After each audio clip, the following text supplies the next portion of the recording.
This podcast includes graphic depictions of true crime cases and may contain explicit language. Listener discretion is advised.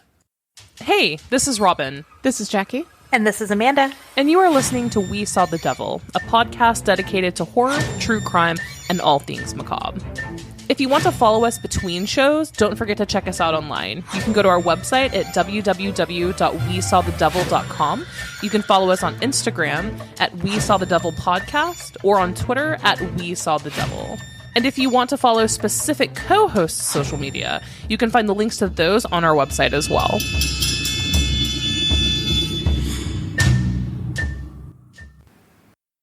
Hello, everyone, and welcome to a new episode of We Saw the Devil. Today is going to be parts 2 and 3 of Melanie Gibbs' interview with Nate Eaton of East Idaho News. And man, they're doozies. What were your initial thoughts after watching the second part and the third part? So I feel like part 2, the veneer started to come off of Melanie a little bit. And with part 3, I feel like her bus broke down and the wheels popped off. So I have a lot to say and I can't wait to get into it. But yeah, I have a lot to talk about with this. What about you? Pretty much the same. As I was watching it, I was getting progressively more angry. Mm-hmm. And I have notes on what parts made me very upset. But same. It was a little bit of not a hard watch, but more just, I don't know. I know she's a victim in this as well. You know, like they lied and all of that and kind of threw her under the bus. Mm-hmm. I get it. I don't want to shame her for that. And I'm very happy that she came forward. But I feel like she dropped the ball a couple times. I agree. And I think that there are several different reasons for that, which you can't wait to discuss. But there was one particular part in the third piece, the third segment, where I wanted to slam down my headphones. Mm-hmm. So we will get to that, though. So before we get into our thoughts on both interviews, we do want to thank our newest patrons, too. We had a few this month. We did. Thank you so much, guys. Thank you so much, Darla, Susan, Ashley M., Lauren, Cheryl, Ashley B., and Brittany. Yes, thank you so much for financially backing the show. We really appreciate you guys. We have so much that we want to do with the show, and your financial backing is going to help get us there. Yeah, and if you are thinking of joining our Patreon, it's patreon.com/WeSawTheDevil. We have a bunch of different tiers available, and we have everything from private shows to postcards and some merch. We do. And from the postcards, what we do, and this is, I think, from what I've heard and the feedback we've gotten, this is everyone's favorite part. For each month, we have like a case of the month, right? Sometimes it's Patreon only, sometimes it's not. But for our patrons, we send them a postcard from the state that the case takes place in, and with a little bit of a teaser and obviously a handwritten thank you. And so it's a lot of fun when they try to guess it. Yeah, and so normally they'll get a postcard from one of the cases that we are currently talking about, whether it be, like she said, one that's out for everyone or a private. Yes, it's very true. If you feel so inclined, feel free to check out our Patreon and see if there is something that you would like. Yeah, and you know what? I do have a couple other thank yous too. So a couple people reached out to us over the last couple days and helped us with a couple of the questions that we had on the last episode. Mm-hmm. So special thank you to those that were talking about the adversary being Satan. So I know we had some comments on YouTube, one from Love to Love Oh my gosh, let me say that again. One from Love to Love 'em, and then we got an email as well. We did. So a big thank you to Cindy. So Cindy immediately wrote in. She was listening to our episode the day that it dropped, and she says, the adversary, that's another name for the devil. So I really, really appreciate that. I responded to her and said, that's interesting. You know, I'd never heard of it referred that way. And she said, I don't think it's specific to the LDS church. I grew up a Seventh-day Adventist, and this is where I heard it. It's not something that you hear a lot, but I have heard him referred to by that name. Also, as Amanda said, we got a lot of comments on YouTube regarding the same thing. So thank you so very much. And Cindy even provided the Bible quote on it. It's from Peter, and it says, be sober, be vigilant, because your adversary, the devil, walks about like a roaring lion, seeking whom he may devour. So again, thank you so much for that little knowledge drop. This is my favorite part of doing this show. Right. Yeah, I love learning from everyone. So thank you. Quick apology. If you guys hear any fans or anything, we have heat advisories and it is very hot today. So I'll admit it. It's middle of the day. I have to say that I'm dying and melting, and it's only like 87 degrees. It's 109 here, so. Yeah. But I'm still hot. Apologies in advance for any noise. All right, you ready for these interviews? I'm ready. Oh, man. So remember, these were filmed on the same day with Nate Eaton and Melanie Gibb, but he did put them into 3 different sections. So we will be reviewing part 2 and 3. If you want to hear our thoughts on part 1, go back 1 episode. Mm-hmm. So this one starts with Melanie knew about Lori going to Rexburg. She actually had originally thought Chad was coming to Arizona, but obviously that didn't work out. So I'm very, very thankful that Mr. Potato Head did not move to Arizona because I can't even imagine all of it happening here. Although, yeah, I mean, Yellowstone versus desert and everything too. Yeah. So I don't know. We have a lot of open space too. But Lori was told that she needed to be in Rexburg by a certain time. And she also needed her own answer before she moved. And apparently she got it. Now, Melanie didn't see much of Lori after Charles died. Lori mentioned to Melanie that she didn't want to go through another divorce. So that's, I guess, another reason why she didn't want a divorce with him. Because she had so many. Yeah, so that would have been divorce number 4 for her. So in her mind, for some reason, death is better than divorce. God. Or, I mean, an insurance talk, right. I guess. Mm-hmm. Yeah. They also thought Tammy was going to pass away before she got to Rexburg. So before Lori moved to Rexburg. They thought that she would be dying in a car accident. Just like Charles. Mm-hmm. Well, yeah, Charles was some sort of accident. It was a car accident on his way back from Texas. Got it. Wasn't he flying? So they thought that Tammy was going to die in a car accident. Mm-hmm. Now, even though she didn't die, Lori still decided she had to be in Rexburg by a certain date. I wonder what date was so significant or why. Yeah, I wonder why. That's interesting. I'd never heard that before either. Mm-hmm. And also, she didn't die in this car accident, right? And everyone around Chad thought that she was going to die, right? Mm-hmm. Didn't he say at one point or another, someone said that other people knew about this? Was anyone kind enough to tell Tammy, hey, people think you're going to die soon? No. From everything, from what was said in part 2 and part 3, Tammy had very little interaction with anybody else from Chad's group. I think he kept Tammy completely separate from all of it. Right. So, it's just so sad. Another piece that I would be really interested in knowing is what was the date, like the rough time frame that Tammy was supposed to die in a car accident versus when a man showed up at their home and, shot at her with a paintball gun. Right, exactly. So that's just really scary. And I feel so horrible for poor Tammy. Tammy just all around seemed like one of the sweetest people. And they were married for a long time. Mm-hmm. I mean, she moved with him to Rexburg. They had a bunch of kids. Like, it's just heartbreaking. Mm-hmm. It's so sad. From there, Melanie talks about her visit to Lori, right? Which was a weekend in Rexburg. Mm. That she visited from a Thursday through a Monday morning. And my understanding, too, of this, correct me if I am wrong, but this is right around the time that JJ went missing. That is our guess, and I'll talk about that, too, as we get there. But she gave us a couple context clues there. Yeah, she did. So Lori and Chad like to walk around the track, and Melanie got to join them on one of these creepy, weird dates. Yep. So Melanie said that they showed affection towards one another and held hands. Mm-hmm. And then when she was concerned about, like, isn't someone going to see you? Remember, his wife didn't die? Because they were at BYU. Yeah, there's a lot of people around that campus, too. When we went and we visited Idaho, we kind of hung out in that little area by BYU. And there's a lot of people. There's a lot of foot traffic. Mm-hmm. So Melanie says that she asked, hey, isn't someone going to, see you guys? Isn't someone going to put 2 and 2 together that that's not your wife? All right. So, yeah, she had mentioned that they probably wouldn't know what Tammy looked like, that she didn't really go many places, or she said something along those lines.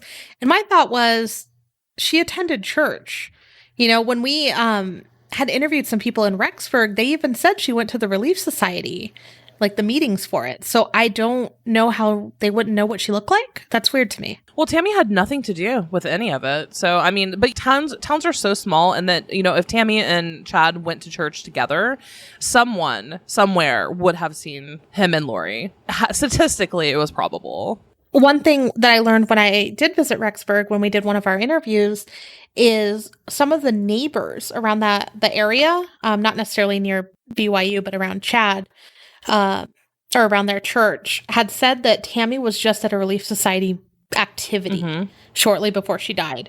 So I feel like someone could have recognized that was not Tammy. Yeah. This blonde woman walking around with another blonde woman and Chad on this track. And Melanie, from my understanding too, people knew who Melanie was because Melanie had frequently gone up for preparing a people in Vallow events, right? Mm-hmm. So Melanie wasn't exactly non-recognizable herself. Right. So that's very strange to me. I think it's just they didn't care. You know, they didn't care who knew.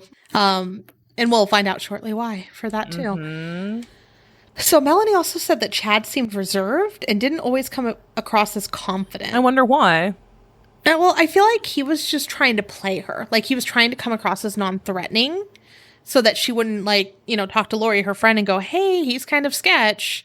I feel like he was just playing it. I actually disagree with you on this. I believe that is Chad's entire spiel, right? I truly believe that as a person, he is non-threatening. He's like, you know, because most cult leaders aren't threatening. They come across as very quiet, reserved, you know, and that's how, I mean, predators in general, they come across as kind, sweet, non-threatening, and that's how they groom people. And as we will discuss here shortly, he definitely groomed Melanie as well. I mean, yeah, I see it that way too. It's just more, I don't think he wasn't confident though. And maybe he was reserved, but because he was so calculated. And even, like I mentioned last time, I read one of those books, and the way that he sums people up or like notices every little weird detail is kind of creepy. So I guess I could see the reserve part, but I don't know. The confidence, I feel like he was super confident, and he is threatening, and he knows it. Really? I actually disagree on that one. That's interesting. I don't know. We'll continue. I think part 3 is where we can really get to the nitty gritty on that. Yeah. Well, I just feel like he's smarter than he. I do. I wholeheartedly agree with that. Like, yeah, because he looks just like this, like, bumbling idiot, right? And then he's very calculated. And in that sense, I feel like that's threatening and scary. Okay. See, I feel like he's cold, he's menacing and calculating, but I feel like he is smart enough to come off as reserved and non-threatening and kind. Right. That's why I say he's kind of playing it. Yeah. Okay. So during this visit, Tylee was not seen. Now, she asked Lori, and Lori said, oh, she's at BYU. And the weird thing is, she said she visited on a weekend. Let's say she did, you know, attend BYU. Why wouldn't she come home for the weekend? If maybe she had a dorm, but also that doesn't make sense to have a dorm when your parent lives very, very close. And furthermore, correct me if I'm wrong, please. Okay. I'm thinking finances here, right? Because it's very pricey to live on campus, typically, even though that can be lumped in with financial, you know, aid packages and whatnot. But I just have a hard time believing that BYU is so close. I have a hard time believing that Tylee would actually live on campus, just say theoretically, if she had gone to BYU. Why? You know, why wouldn't she be there? And then also it's a weekend, so I feel like let's say she did for some reason live on campus, laundry, which makes no sense. Or visits, JJ. Exactly. Yeah. She would have went, and for the bond that they talk about, especially with JJ, she would have come to visit. Yep. And then Melanie said, you know, Tylee had her GED, so it was plausible that she'd be attending there, but she also didn't feel like it was the truth. And then Lori didn't talk about Tylee the rest of the visit. I would have been like, where's Tylee? Where is she? Why isn't she coming? If you saw this person every day, right? I'm sure you were around the kids quite often. I don't know about you, but like any of my friends that have kids, I form a bond with those kids. And if they move far away, I'm going to go, hey, I want to hang out with the kids. Right. Yeah.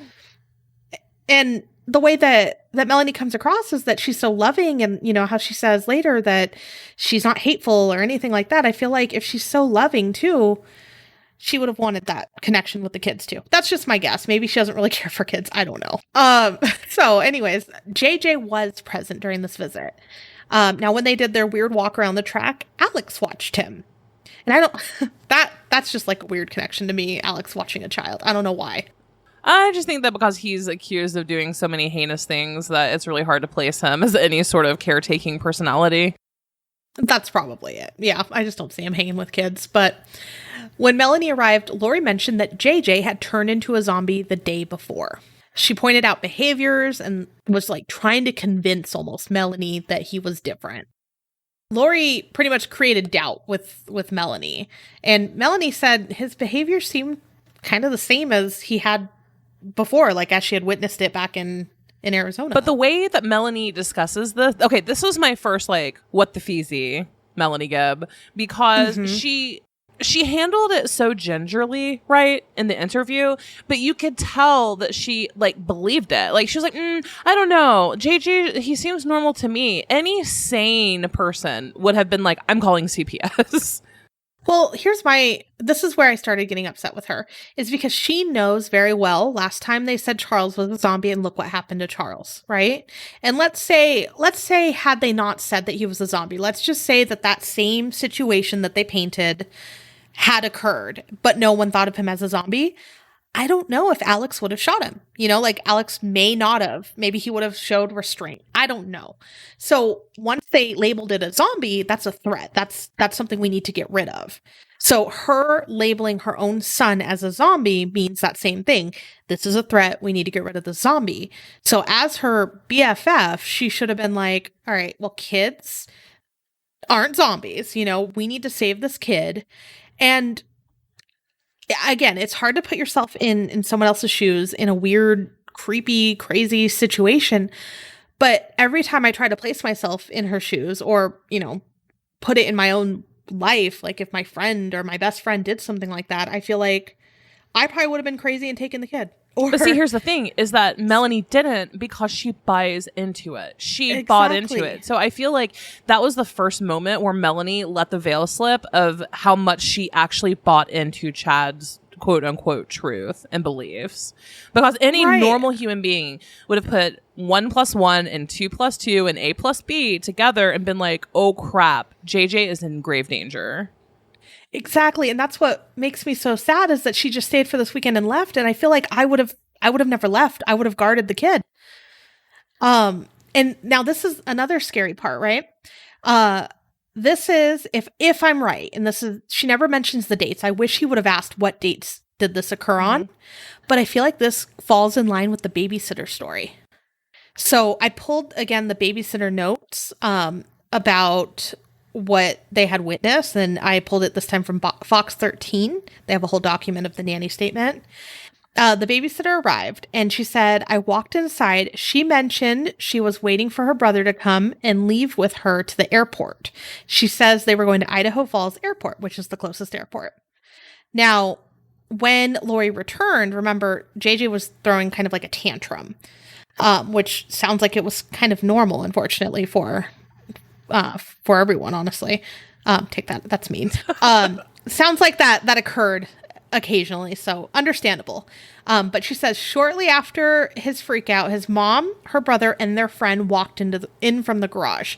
She described the interaction between Lori and JJ, and she said, like, Lori calmed him down and babied him. And honestly, if this was after she thought he was a zombie, I feel like she was still caring for him, you know, like she would her own kid, if it's a zombie kid. But then she says she introduced her friend with me, and that she podcasts of some sort, or she does podcasts of some sort. I didn't see a suitcase, so I didn't think she was staying long. Bam. Mm-hmm. And that's a Thursday. So Thursday, September 19th is that statement. So let's say Melanie Gibb got there September 19th, right? And she left the morning of the 23rd, September 23rd. What happened on September 23rd? That's the date that JJ disappeared. That's the last day he was seen at school, correct? Correct. Mm-hmm. If that's his last day at school, so what was Melanie Gibbs' real reason for visiting that weekend? I've seen some reports that there was some sort of conference or speaking thing that she had attended, but it just seems like everything kind of falls in line. Not saying that she has anything to do with, you know, the kid's disappearance, but yeah, like you're saying, maybe she was bought in. Maybe she knows more. I 100% believe, taking this as a whole, right, including parts 2 and 3, I do believe that that Melanie knew exactly what happened to JJ. I fully do, and I believe that she was bought in. She has the behavior of someone who's just starting the process of being deprogrammed, from like a cult of beliefs. So, and I think here in a moment we're going to get to that, but I fully believe that she was aware of a plan that was in play. That's what makes me so sad. That she can come up, and I honestly think she knows more. And I saw it a couple times where she kind of stops talking, and not, again, we don't know if maybe she can't tell us because lawyers or whatever. I don't know. Central to this entire investigation. Melanie Gibb is probably the most important witness in this entire case, spanning multiple states. So I'm sure there's some stuff she can't discuss. Right. But that's just a very convenient weekend to be there. Yeah. And then JJ's last whereabouts was September 23rd. So I'm wondering if maybe they dropped him at school, took her to the airport. I don't know the time of events. This is speculation, but took her to the airport. And then when they picked him up from school, they did whatever. Mm-hmm.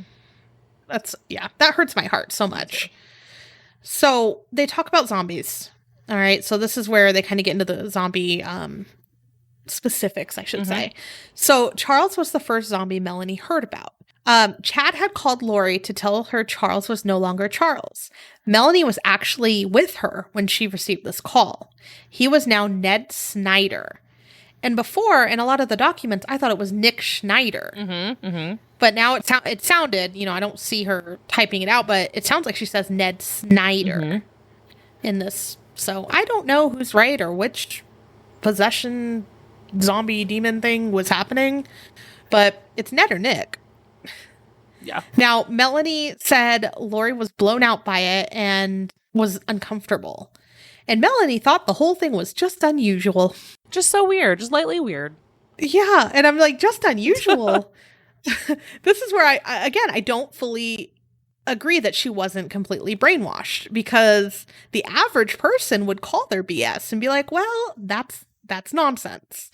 And we can't forget, though, right? And I'm sure we'll talk about it more, but don't forget that Melanie and Lori were inseparable. They were almost inseparable at different times. They would be together almost daily. Lori and Melanie did podcasting together. These weren't just two random women who became quasi-friends. They were best friends.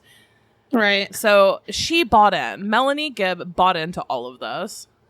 She had to have, because she keeps going, I thought it was unusual. Oh, I thought that was strange. I thought this. And I'm like, no. If you thought that, you could have stopped some of this. So you were bought in. And you know what? I'm not saying, I shouldn't say it's okay. I understand how that could happen to someone. And I understand that now she's making better choices. But also, you were bought in. You let some of this happen. So you can't just go, they're bad people. Like, oh, she doesn't even do that, Amanda. She doesn't even do that. I know. Well, she says that they've made poor choices and poor decisions, but she also was making these poor choices and decisions. Yeah, right along beside them. And that's where I'm like walking a line, because I am thankful that she did this. I understand how hard it probably was to get out of all of this craziness. And like, I commend her for that. And I don't want to, I don't know. I don't want to bully her, but it's just, you were part of this, and I don't know. I don't know how I want to come across on that. But she said Chad could see things. At least he portrayed that he did. When you think, and this is kind of a quote that she had brought up, she said, when you think someone could see things or have visionary experiences about things, you tend to kind of believe them more than the average person. Nope. And he would say his veil was open all the time. And then she said, but I have come to understand that the gift has been manipulated by the adversary. And then Nate said, by Satan? And she said, absolutely. So, like, I understand that she sees, and it's hard. If you're inside something happening, you don't know. Your decisions could be different. But then when you look at it from the outside, you're like, I would have done this. So, again, I see it, and I need to back off on her a little bit. But it just makes me so frustrated. Yeah, me too. What was happening with Charles? So Charles, again, was no longer Charles. And it was an unclean spirit of a friend of Charles, it sounded like he was friends with this person before. And now they had passed on, and now the unclean spirit was on Earth roaming around, and he attached himself to Charles, and now he entered his body and took over. What? This is the first I've heard that Ned Snyder was an actual living, breathing person, supposedly. Right. And I don't know if they mean like maybe on another, you know how they talk about other lives, other planets and all of that? Like maybe they knew each other back then. Oh, they're talking about on this Earth. But if it was on this Earth, who is this Ned or Nick or whoever he is? And like, is there a record of Charles knowing this person? If you or any of your friends know, please email us at wesawthedevil@gmail.com. Because Melanie was like, unclean spirit. Right. And like, does that mean that they turned dark after they died? Or like, were they dark all around and they just like stalked Charles? I don't get it. So I tried to look a little bit about, you know, Nick or Ned, whether it be Schneider or Snyder. I don't see any people that I feel like Charles could have come in contact with, but obviously I didn't do some crazy like background check on everyone Charles has talked to. Yeah. So no idea where that came from. And how would Chad know about one of Charles's friends unless it was like a close friend that Lori would have brought up before, you know? Yeah, exactly. So no idea how he got this info. But Lori said that he would sit in his portal and receive revelation about people. Sit in his box. Yeah, so I want to know where this portal is, and I want to know how the hell we close it. Because this needs to stop. Someone needs to talk to Chad about closing that thing. Yeah. It is up to no good. So the word zombie wasn't used at first, but then it kind of grew into the word zombie. So, as everyone knows, Melanie was present during Lori's psychological and mental evaluation. They received Lori, she passed with flying colors, and she got out very quickly. So Melanie waited outside, and then Tylee picked both of them up. The purse incident, where Charles took Lori's purse, was shortly after this. Right, and I thought that that was before the evaluation. Like, you know, when we were watching those videos of Lori at the police station, that was after the purse was already gone and they were talking about the evaluation. Yeah. So I was a little lost on that, right? I was a little bit lost too. The timeline just didn't match up to what we've seen so far. Right, because I want to say that's where they gave her the information on where to go. But I'll have to review that video again. I watched it a while back. So Melanie touched, and this was interesting to me too. So Melanie touched on Lori always having never-ending drama in her life. She was like, Lori, why is everyone into your life turning into zombies, and why is everyone after you? And Lori replied that Satan really hates her, and because of her exaltation. So like the level she was exalted to, right? She said that the adversary and his whoever are coming straight after her. And Nate replied and said, so anyone who disagreed with her or caused her any sort of problem would become a zombie? And Melanie replied, pretty much, or considered to be dark. They're a little bit different, but that's another discussion. Right, and I like the way that Nate just fired back at some of these. Like, isn't it obvious? Mm-hmm. So, yeah, Lori knew how many zombies were in every state. Yeah. Chad would give her a number, and he would receive revelation on how many. And their goal was to get rid of the zombies before tribulations came upon us. So is that going to be like natural born killers, just Lori and Chad right off into each state into the sunset to try to kill all of them? Like, I don't understand. I thought of like a weird TV show, like zombie killers. God. I don't know. So they would get rid of the zombies through some sort of prayer that they would do.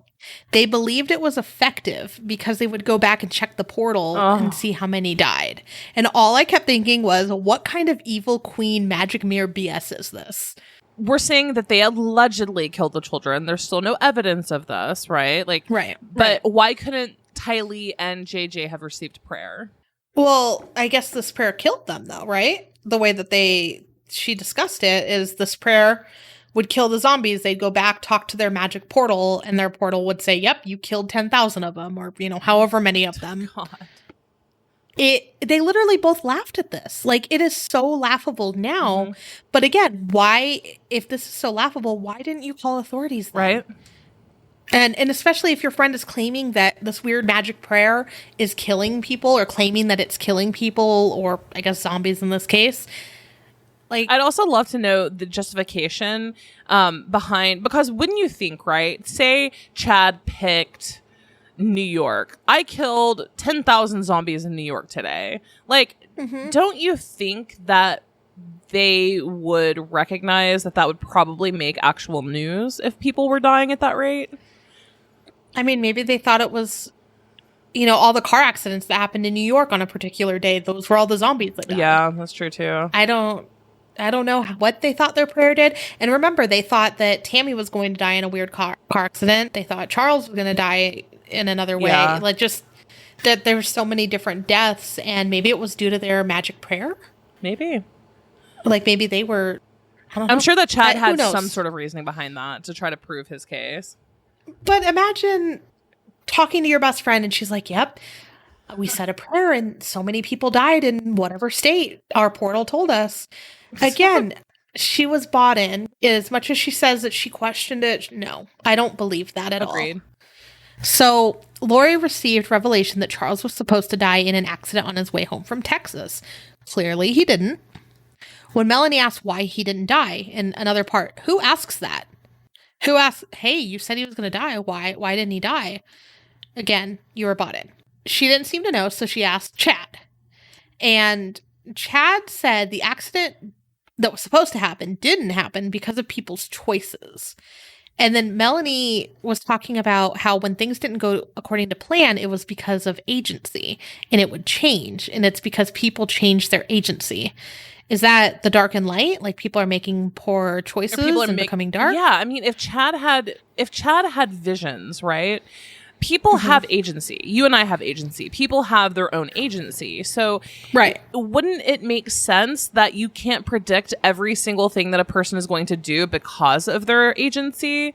So it just seems to me like Chad knew what he was spouting was bullshit and then just kind of tried to cut, like a cat in a litter box, just tried to cover it up by saying this. Right. Well, I don't know. Someone must have changed it, and I just didn't see that it changed. Like, okay, well, he lived, so I guess just let him live. Get the divorce. Yeah. But Melanie claimed that Lori called Alex and asked him to stay before Charles's murder, which made me go, hey, Summer, why you lying? Hey, Summer, we'd like to talk to you. Yeah, Summer. So Melanie says again, Lori called Alex. Summer had claimed she had called Alex and was worried about Lori. Mm-hmm. So which one of them is lying? I tend to believe Melanie more than Summer. Mm-hmm. Now, Melanie didn't even know that Charles died for 4 days. So some friendship there. Yeah. You know, how they were together for so much and then all of a sudden it stopped. I wonder why during this time they weren't so close. What actually was happening? Well, I do believe, isn't this roughly the time too that Melanie was going through a divorce? So I feel I don't know. Melanie was going through a divorce. So I feel like this is roughly the time that Melanie was going through the divorce, and then the stuff with Chad was amping up as well. So they just weren't seeing each other as much lately. Couldn't they have just been divorce buddies and both gotten divorces? Right? Go to Vegas like everybody else does. I just don't understand if, this friendship all of a sudden was just, oh no, it's fine. But she called her 4 days later and asked, hey, did you see the news? And she's like, no, what happened? And then Lori gave her, pretty much, she recalls the same story she gave police. Mm-hmm. And Lori had mentioned Charles was coming over from Texas to kill her. Yeah. So I don't even understand what was happening here, really. And I don't know if we'll ever really know. Yeah, I don't think we will. But she said something that they were after her for insurance. So Lori claims that she had $3 million on her head and Charles had $1 million. And she did, in fact, talk to Melanie Gibb about Charles having life insurance and wasn't happy about Kay getting it. So Melanie did, in fact, confirm that Lori was aware and was pissed that Kay Woodcock was getting it. Oh, and by the way. Oh, yeah. And Kay's a zombie too. Yeah, magically Kay's a zombie. Isn't that convenient? Convenient, yeah, exactly. And we'll say why that's so weird later on too, because if Kay's also a zombie, then something else happens with that. Yeah. So Melanie also mentioned that she believes, and she wasn't 100% sure on all of this, but Tylee receives money from her father's death. And she also believed that Lori received money for JJ too. And then I don't understand where Nate got this, but Nate mentioned something about how Lori gets like $6,000 a month tax free. Yeah, that's what I heard too. So I don't know what records he had access to see this, but she got a decent amount a month. This is something that I thought of is the cost of living, right? If she had the children and all was well, $6,000 a month adjusted for even cost of living in Rexburg, Idaho, would give you a pretty good lifestyle. Home, land. I mean, you could have virtually almost, a super nice house and virtually anything that you wanted. So I don't, if it was just solely money based, which obviously it's not, I mean, that the 2 children were bringing in a lot of money. Right. That's so sad. It's so sad. It's sad to think about it that way. Melanie questioned the zombie thing, and she talks about how she talked to Alex about it. And Alex said he 100% believed it. He really thought Charles was a zombie and he was protecting his sister. Now, Nate at this point circles back to JJ being a zombie. Like, well, didn't she say, JJ's a zombie? And at this moment, I feel like what he was actually asking is, why didn't you stop this? Yeah. I don't know if that was his intention, but that's how I perceived it as well. Okay. And especially because she had just seen what happened to Charles, who they claimed was a zombie. Melanie said she didn't think Lori would have done it. Like, she didn't 100% believe it, and that she didn't think she would actually do something to JJ. So Melanie says that Lori trusted Chad's revelations because she wasn't considered a visionary. This was apparently only for Chad. And he, as we all know, would deem people as dark, light, or zombies. And Melanie believes that Chad told Lori that JJ was a zombie. So Melanie Gibb squarely put the blame on Chad for telling Lori that JJ was a zombie. Right. And she didn't think she would do anything to him because that was her boy. Mm-hmm. And Lori did, however, though, and this gave me, like, honest to God chills when I heard her say this. Same. Lori told Melanie something like, JJ is in the way of our mission, so we need to send him to Kay's house. And I was like, oh. Before she finished that sentence, before she said, and we need to send him, I was like, oh no, where did they need to send him? And then she said Kay's house. Like, but it hurt my soul a little bit to just listen to that. Your kids aren't in the way of anything. Lori wasn't actually sure if Kay would receive him and take him in. Which obviously she would have. And Lori even told one of her neighbors that he was going to Kay's too. So, I think maybe the neighbor that had the little boy that they would play with, I'm guessing. And then again, this is where I got super upset with Melanie. I know, again, it's hard if you were put into some sort of creepy, weird, tricky situation, but I feel like the majority of people would always do the right thing to protect a child. Maybe not an adult, I don't know, maybe if it's a mom thing or what, but I feel like I would do anything to protect someone else's child. Putting myself in Melanie's shoes, I'm sure JJ was difficult to deal with, right? Like, as a lot of people have come forward, even though searching for the children have said that JJ was a handful. Right. He was also unmedicated, most likely, right? Like, she didn't refill his prescription. So I'm sure that made it even harder. By the way, JJ's a zombie. We're going to send him up to Kay's. And I feel like Melanie, this is the piece where I don't know if I believe. Because at what point wasn't Lori saying that Kay was evil and Kay was coming after her too?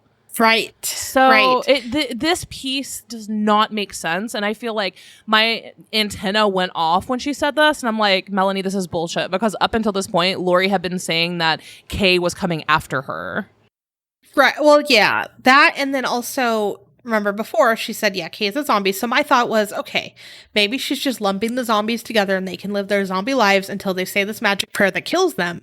But then ultimately the goal, when Lori's doing these prayers with Chad, is to kill the zombies. Right. So her deeming her child a zombie meant she wanted to kill her kid. I don't understand how she didn't. And same at Kay. And same with Kay. So yeah, it's just I'm calling Melanie being dishonest with this particular piece. Agreed. Or she lied before, saying that their goal was to kill zombies. Which I don't think that was a lie. No, right. I don't think so either. And then Melanie did, in fact, leave Rexburg. She claims that she believed that JJ was going to Kay's house and that Tylee was in college. Obviously, we think the piece about JJ is a lie, but I also do not believe that she thought that Tylee was in college. No, and she even says it sounded like a lie. And if you I don't know, if you guys are such good friends, I know I can question my best friend and be like, I don't believe you. What's really happening? But they're in the same group. Like, at this point, Melanie's already, admitted that she was fully bought in on Chad. So wouldn't Lori have entrusted her best friend with all of this information? I think so. And that's why I say I think Melanie does know more than she told us. And it could just be lawyers are telling her not to. I don't know. But some of these stories just don't add up properly. Or Lori could have at least had the shred of intellect to know that being like, hey, I'm killing JJ and we've already killed Tylee is probably not something you should tell another person. Maybe she didn't fully trust Melanie. But she pretty much did say she was going to kill him by calling him a zombie. Yeah, but true. But she said, oh, I'm just going to send him to Kay's house. So maybe Melanie is gullible. She's naive. She seems like a very sweet woman, but maybe, I don't know. It could go so many different ways here, but regardless, Melanie knows more. Well, I mean, even before this, though, she talked about the prayer that killed zombies all across, different states. Were they just skipping Kay's state? Right. No, they weren't. So, yeah, their intention was to kill. She knew that. Yeah. And that's why I'm kind of frustrated with now she gets to be on this other side outside looking in. And it's like, no, you led up to this too. And it's, again, I'm not blaming her for a child dying. She did not kill the child. I don't believe she did. No, but she could be entirely complicit with it. Right. And that very much frustrates me because I just don't know how you get brainwashed where it's okay to kill a child. Yep. But she expressed that shortly after she left that JJ had indeed gone to Kay's. And Lori told her some fantastic story about meeting up in an airport and, Kay taking JJ. And then she got the chilling call from Chad 2 days before Thanksgiving. Yep. And she got very emotional talking about it. And she said, Chad called and said, when the police call, don't pick up the phone.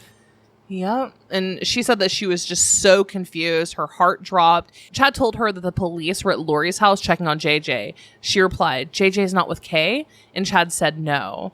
And Melanie claims that moment, for some reason, is when she knew that something was wrong, but she didn't understand. And Nate kind of, inquired a little bit more into this. And she said, you believe your friends are good people. I just couldn't believe that they would do something like that. Right. When she's saying something like that, she knows he's dead. Yep. Right? Yep. That's my interpretation of it. Again, we don't know. There's no proof that he is dead. I'm hoping all of this is weird and crazy and wrong and that he's just hidden away, but my hope is pretty much diminished after these. It's gone. I have no hope at this point. She said that Chad was sounded very nervous. She said he was almost shaky, and then he sounded scared. She said that Chad just did not sound himself. And he also mentioned that Lori was going to tell the cops that JJ was with her. And she was like, what? Oh, yeah. Melanie was in Utah at the time with her new boyfriend. Right. And then she said... then she's talking about Chad, but then she says she said. So I'm wondering if she meant this was lumped into the call with Lori, possibly. But she said something about how Kay was wanting to kidnap JJ based off of emails from Kay. And when she was like, I haven't read your emails. I don't know what you're saying. And Kay had mentioned in one of them, I guess, that I'm not going to kidnap JJ or anything. And she didn't see that as a threat because that's not a threat. That's saying that she's not planning on doing anything threatening. So why then did Lori tell her best friend that JJ was with Kay? Exactly. So makes no sense. So she found out this information later, right? That Kay was supposedly threatening. But she did find out earlier that Kay was a zombie. Yep. So all of this just seems very weird. And I feel like there's a big missing piece. So shortly after this, she talks about how Lori then called her. And Lori was positive and upbeat. And nothing bad was happening at all. Nothing was wrong at all. She said everything was fine. She was protecting JJ from the people that were after him. Later, too, Melanie does say when she did finally talk to police, she said she had a bad gut feeling. Yeah, Melanie says that now, finally, she has a bad gut feeling. And that she really did actually want to believe Lori. And Lori asked Melanie to tell the police that JJ was with her and would be going to Thanksgiving in Arizona with her. Melanie says that Lori made it sound like they arranged it. Yeah, like they prior arranged it. And that Lori would come down to Arizona to pick JJ up. And Melanie ended up talking to Alex. And this was very telling to me. So Melanie talked to Alex, and Alex said, quote, "I can't believe she threw you under the bus like that." Yeah, and was that, an act on his part? Like, oh, I don't know anything about anything. That's crazy. Yeah. Or do you think that he knew more? I honestly don't know. I feel in my gut and in my bones, I feel like Alex was obviously involved in both children's. I mean, I'm going to be honest. I feel like Alex was involved in their deaths. I do too. But then the way that this sounds is like he was distancing himself from that situation. So I don't know. Yeah, like maybe he did do it, and then he was like, all right, I'm done. I'm washing my hands of this. I'm done with it. I don't know. Yeah. But it just seemed very strange, the way his reaction. Or maybe he knew that, like, Melanie was possibly, going to turn and start talking, and he wanted to just make himself look good. Yep. So Lori had told Melanie that she had told the police that Melanie and JJ had gone to Frozen 2. And this is the weird, sad, horrible thing. She asked her to take out her cell phone. Like, I don't know if she meant like go to the movie theater and take out your cell phone. But she said, take a random picture of random kids running around and make it look like you have him with you. That is so beyond just... Ugh. Yeah. And Melanie luckily declined to lie on this. And she almost like looked just speechless right there where she was trying to talk about it. Like you could tell it hurt to talk about. Yeah. At one point, Lori told Melanie that she was taking a trip with Chad's children to California, too. When did they go to California? That's a good question. Apparently, it was right before Chad and Lori left for Hawaii. Yeah. I just wish I could understand that interaction, too. Mm-hmm. Melanie says that she had spoken with police that day, and the focus of their investigation turned back on Lori and Rexburg, which rightly so. Lori told Melanie that JJ was in danger and that Kay and the others were going to kidnap him. And for Melanie's safety, Lori couldn't say where he was. So the weird thing about this part is we don't hear her talk about this. Uh-huh. It was like a black screen with letters that popped up, and then it was gone. And then it was like back to normal discussion time. That was really odd. Does anyone have any idea why this would happen? Because I've never seen it before in any interview. No, I'm wondering if maybe she just, that's all that she could say. And like, just to make sure that she didn't give any more detail. I don't know. So I don't know that, but okay. So yeah, Lori was protecting Melanie from some weird thing, I guess. Melanie confided in a friend, and they discussed all their doctrines, zombies, and how they didn't fit in the pattern that the scriptures teach. And she said that darkness is always done in secretive, and that's how Chad operated. Everything was so hush-hush. Yeah, the way that she described that, though, I feel like that was the biggest thing out of this interview to think about. Like, that's kind of a good way to think about things. If you can't say it out loud or you can't talk about it openly, it's probably not the best thing to be doing. Right, exactly. Yeah, and she kind of expressed more of that. You don't have to be on the run and hiding when you're transparent and making right choices. If you're telling the truth, you have nothing to worry about. And she said that there are many people, other than Chad, that believe these teachings of many lives and multiple probations within the church, or just closely affiliated groups. Nate actually asked about that. She says, does having this information make you a better person? Does it make you loyal to your spouse? Does it make you better than other people? If the idea of multiple probations hadn't been introduced into this group, no one would have ever died because they would have never thought that they were married before, right? So don't forget, Chad's like, you and I have been married in all these other lives, and we're meant to be together. Our spouses must die so that we can be together again. And that is so dangerous. Right. It is, and it's sad for like some just like weird twisted love story. I don't know. So Melanie told police everything, luckily.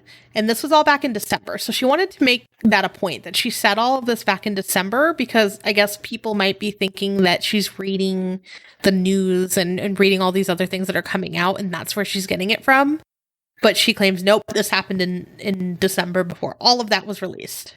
And imagine being that police officer, just like taking that, like, what? Well, Melanie says that the police officer was like, we've heard all of this. We've heard, nothing you're going to say is gonna surprise us. And I'm like, okay. Oh, no. He went home and he was like, this crazy bitch. What is happening? But she did. I mean, I did commend her for this. She admitted to being gullible, and she said it was embarrassing to talk about it.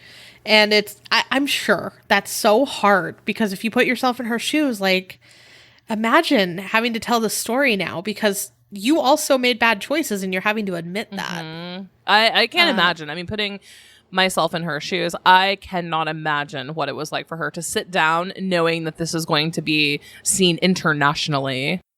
Yes. And she hopes that this will help Chad and Lori come clean. She said it's going to be hard for Lori because she has to admit the people are dead because of these teachings. And it'll be hard to admit that she had something to do with the death of her family. Yeah. Those are a pretty hard line. Horrible. Yeah. And that's pretty specific wording too on her part. Mm-hmm. She knows. I just feel it. Like, she knows that the kids have died. And I'm wondering if maybe she did already talk about it, like maybe she's already told police, and that's why they're still, searching wherever she said for the bodies or what. But then, like, is she gonna get in trouble for some of this too? I don't know.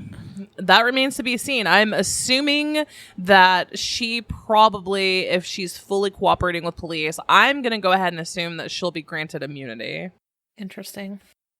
All right, well, that sums it up for part 2 of Melanie Gibbs' interview with Nate Eaton of East Idaho News. All right, there was a lot, and then we will go over our part 3 thoughts as well. We've already heard it, luckily, but we will tell you our thoughts tomorrow. Yes. And again, if you haven't, check us out at WeSawTheDevil.com. You can check us out on Facebook at We Saw the Devil, Twitter at We Saw the Devil, and Instagram at We Saw the Devil Podcast.